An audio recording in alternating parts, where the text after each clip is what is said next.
PSLV C61 ప్రయోగంలో సాంకేతిక సమస్య ఎదురైంది. పిఎస్ఎల్వి ప్రయోగం పూర్తి కాలేదని మూడో దశ తర్వాత రాకెట్లో సమస్య వచ్చినట్లు ఇస్రో చైర్మన్ నారాయణన్ తెలిపారు.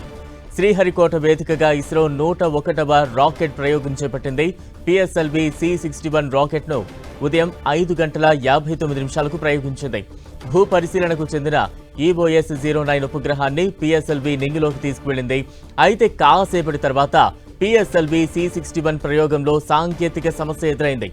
EOS-09 ఉపగ్రహ బరువు 1696.24 కిలోలు. దీని జీవితకాలం 5 ఏళ్లు. ఇది అన్ని వాతావరణ పరిస్థితుల్లోనూ భూమి ఉపరితల చిత్రాలను అధిక రిజల్యూషన్తో తీయగలదు. జాతీయ భద్రత, వ్యవసాయ, అటవీ పర్యవేక్షణ, విపత్తు నిర్వహణ, పట్టణ ప్రణాళిక వంటి అంశాలను రేయింబవళ్లు ఇమేజింగ్ చేయగలదు. దేశవ్యాప్తంగా విస్తరించిన రియల్ టైం కవరేజ్ అవసరాన్ని పరిష్కరించే లక్ష్యంతో EOS-09 రూపొందించారు. ఇది రీశాట్-1 ఉపగ్రహం తర్వాతి భాగం. ఈ ఉపగ్రహం రీసోసాట్, కార్టోసాట్, రీశాట్-2B సిరీస్ ఉపగ్రహాల మాదిరి డేటా సేకరించి చేరవేయగలదు. 2022లో ప్రయోగించిన EOS-04 ఉపగ్రహానికి ప్రత్యామ్నాయంగా EOS-09 పంపారు.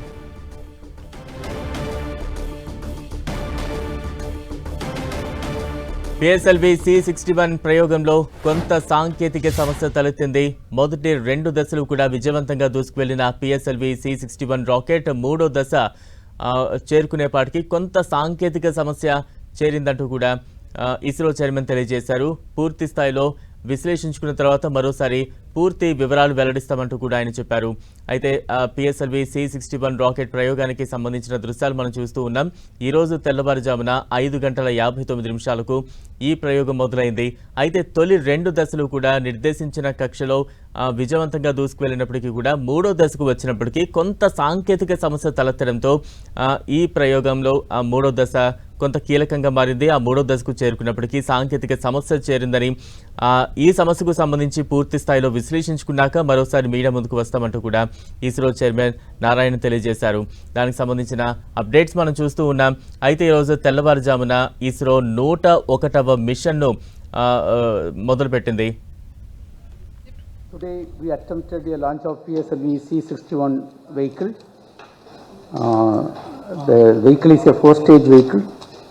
First 2 stages performed as expected, and during the 3rd stage, it's a solid motor system.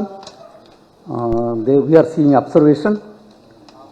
The motor pressure, there was a fall in the chamber pressure of the motor case, and the mission could not be accomplished. We are studying the entire performance. We shall come back at the earliest. PSLV C61 rocket ప్రయోగం తొలి 2 దశలు కూడా విజయవంతంగా ముందుకు వెళ్ళింది. అయితే మూడో దశలో కొంత సాంకేతిక సమస్య తలెత్తిందంటూ కూడా ఇస్రో చైర్మన్ నారాయణన్ వివరించారు. మిషన్ అసంపూర్తిగా ముగిసిందంటూ కూడా ఇస్రో చైర్మన్ నారాయణన్ పూర్తిగా వివరించారు.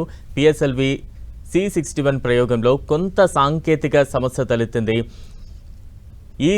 EOS-09ను నింగిలోకి తీసుకువెళుతూ ఉన్న క్రమంలో తొలి 2 దశలు కూడా విజయవంతంగా నిర్దేశించిన కక్షలో దూసుకువెళ్లిన పిఎస్ఎల్వి C61 రాకెట్ మూడో దశకు వచ్చినప్పటికీ కొంత సాంకేతిక సమస్య తలెత్తడంతో మిషన్ అసంపూర్తిగా ముగిసిందంటూ కూడా ఇస్రో చైర్మన్ నారాయణన్ తెలియజేశారు. మొత్తం ఇస్రో ఇది 101వ మిషన్గా ఈ రాకెట్ను ప్రయోగించింది. మొదటి నుంచి చూస్తూ ఉన్నాం ఇస్రో చాలా విజయాలతో ముందుకు దూసుకువెళ్తూ ఉంది.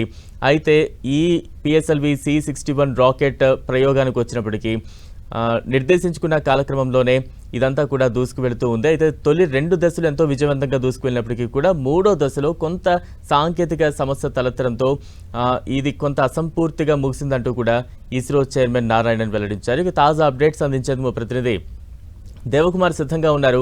దేవకుమార్, ఇది కొంత అసంపూర్తిగా ముగిసిందంటూ కూడా ఇస్రో చైర్మన్ వెల్లడించారు. తాజా అప్డేట్స్ ఏంటి? ఈ ప్రయోగం పిఎస్ఎల్వి C61 రాకెట్ ప్రయోగం అనేది అసంపూర్తిగా ముగిసిందని కొద్దిసేపటి క్రితమే ఇస్రో చైర్మన్ నారాయణ ప్రకటించారు. అయితే ఇది కౌంటౌన్ పూర్తయిన తర్వాత 5:59 ఈ రాకెట్ నిప్పులు చుమ్ముకుంటూ శ్రీహరికోటలోని సతీష్ ధావన్ స్పేస్ సెంటర్ నుండి నింగిలోకి వెళ్ళింది. అయితే 2 దశల వరకు కూడా ఇది విజయవంతంగానే బాగా పనిచేసినట్లుగా తెలుస్తోంది. అయితే మూడో దశ ఎంటర్ అయిన తర్వాత అది వెళ్లాల్సిన మార్గం కన్నా అంటే కింది వైపుకి అంటే అది వెళ్ళినట్లుగా తెలుస్తోంది. అదే అంటే అదే ఒక రాకెట్ పడిపోయినట్లుగా అనేది మనకు సమాచారం అంటే తెలుస్తుంది. అంటే ఇది వెళ్లాల్సిన మార్గంలో కాకుండా వేరే మార్గంలో వెళ్ళిపోయింది. కాబట్టి ఇది ఎందువల్ల వెళ్ళింది అనేది ఇస్రో శాస్త్రవేత్తలు విశ్లేషిస్తున్నారు. అయితే ఇది 3 దశలు తలెత్తిన సాంకేతిక సమస్య వల్ల ఇలా జరిగింది. అంటే ఇంజిన్ లో ఏదైనా సమస్య తలెత్తుంటుందా అనే విధంగా కూడా సమాచారం అందుతుంది. ఈ క్రమంలోనే వాళ్ళంతా కూడా ఇస్రో శాస్త్రవేత్తలు దీనిపైన విశ్లేషిస్తా ఉన్నారు. విశ్లేషించిన తర్వాత కొద్దిసేపటి క్రితమైన ఇస్రో చైర్మన్ నారాయణ కూడా ఇది ప్రయోగం అసంపూర్తిగా ముగిసిందని కూడా చెప్పడం జరిగింది. అంటే ఈ సమస్యపై పూర్తిగా విశ్లేషించి పూర్తి సమాచారాన్ని కూడా అందిస్తామని కూడా తెలపడం జరిగింది. అయితే ఈ ప్రయోగం మరి కొద్దిసేపట్లోనే అంటే ఇది రాకెట్ నింగిలోకి వెళ్ళిన తర్వాత మరో 7 నిమిషాల్లోనే ఇది కంప్లీట్ కావాల్సిన పరిస్థితి. అంటే మొత్తం 15 నిమిషాలు అయినప్పటికీ అప్పటికే 10 నిమిషాలు ఇది ప్రయోగం కొనసాగిన తర్వాత ఇంకా 7 నిమిషాలు మాత్రమే ఉంది. ఈ క్రమంలోనే ఈ సాంకేతిక సమస్య తలెత్తినట్లుగా తెలుస్తోంది. ఇక ఈ పిఎస్ఎల్వి సిరీస్ విషయానికి వస్తే ఇప్పటి వరకు కూడా పిఎస్ఎల్వి సిరీస్ ఇస్రోకి గెలుపు గుర్రంగానే ఉంది. ఈ సిరీస్ అంతా కూడా ఇప్పటి వరకు కూడా 60 రాకెట్ ప్రయోగాలు జరిగితే 3 మాత్రమే ఫెయిల్ అయ్యాయి. అలాగే 58 ప్రయోగాలన్నీ కూడా సక్సెస్ అయిన పరిస్థితి. అది చంద్రయాన్ కావచ్చు, అదేవిధంగా ఆదిత్య L1 ఇలాంటివన్నీ కూడా ఈ పిఎస్ఎల్వి సిరీస్ లోనే రాకెట్ ప్రయోగాలు చేపట్టడం జరిగింది, విజయం సాధించడం జరిగింది. అయితే ఇది కూడా పిఎస్ఎల్వి సిరీస్ లో ఈ ప్రయోగాన్ని చేపట్టినప్పుడు కూడా ఇది కూడా ఖచ్చితంగా సక్సెస్ అవుతుందని అందరూ భావించారు. ఎందువల్లంటే పిఎస్ఎల్వి అనేది మనకు ఇస్రోకి అలాంటి గెలుపు గుర్రం లాంటిది. Success rate thank you Devakumar.